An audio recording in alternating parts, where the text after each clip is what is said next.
The Democratic base of voters is undergoing a seismic shift.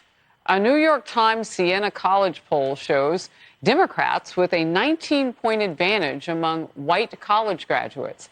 The same group went Republican as recently as 2016. Now, all of that, again, is according to that one poll, New York Times Siena College. Meanwhile, Democrats and Republicans are now in a statistical tie among Hispanic voters.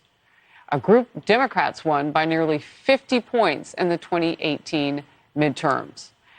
Polling now shows a surprisingly tight race for control of Congress, with Democrats and Republicans neck and neck. Now, you remember yesterday, Molly Hemingway, who is the editor-in-chief of The Federalist, was on with me.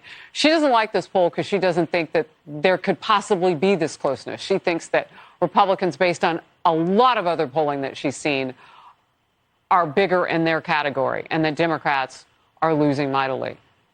But based on the New York Times, Democrats and Republicans neck and neck. Watch this.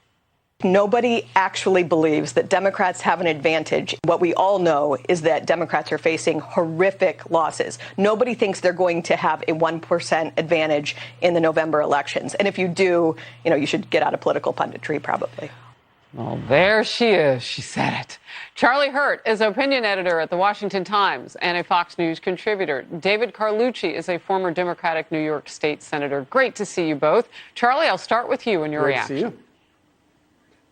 Yeah, no, I think that, first of all, Molly is exactly right. I always take all these polls with a grain of salt. But I think that the underlying issue is real when you look at the pattern of these sorts of polls. Democratic Party has a real problem on their hands. They're quickly becoming the party of privileged white voters, which is not where you want to be, especially for a party that has invested so much effort into this, what we call euphemistically identity politics, which I've always called racism, where they divide voters by race and gender and creed and then try to find wedge issues to divide these people. It's a horrible way to do politics, but it's how the Democratic Party has been doing it for a long time, and their chickens are coming home to roost.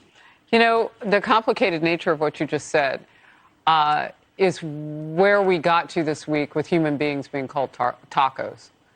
I mean, it is Amen. that compartmentalization. David, as Charlie took a look at those numbers, he saw it that it's privilege and that Democrats have gotten too much in that lane now. What's your take?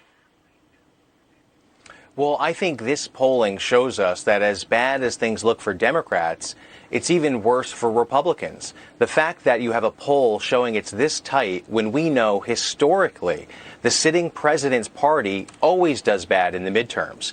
And with news of the inflation, of COVID, of coming out of that and going back in, we've got a lot of problems. But the president is showing that his message and his plan is working in regards to fighting inflation. He's using the very few tools available, and he's using them well. The dollar is the strongest it's been in decades. We're seeing inflation starting to subside. So these are the issues that I think are really hitting home. Are you talking about a different country? Did you see the producers index today? Price index cooking above 11%. All right, I'm going to stop you there because we've kind of gone down the wall of talking points there, and that's not where people are feeling. I mean, President Biden has got to find his Bill Clinton's "I feel your pain" somewhere. And what you're saying means that he's farther away from it than ever. President Biden, Vice President Harris, both fumbling on their words on Wednesday. Let's watch. To keep alive the truth and honor of the Holocaust, horror of the Holocaust, honor those we lost. You need to get to go and need to be able to get where you need to go to do the work and get home. All right. Quick reaction from both of you. Charlie, I'll come to you first. Yeah, as bad as a lot of these gaffes are, they're not nearly as bad as the policies behind them, and that's that level of disconnect only adds to the real pain, as you point out, Harris, that the voters already feel. And David, real quick. Hey, gaffes happen. It's about the intent, particularly Vice President Harris. She's talking about the American Rescue Plan. They're putting their money where their gaff is. And that's what's important. All right. And you basically said the same thing, except for the fact that Charlie said that it's the point behind them that is the bigger problem. All right, we'll move on. Thank you. Thanks for watching the Faulkner Focus. Outnumbered is next.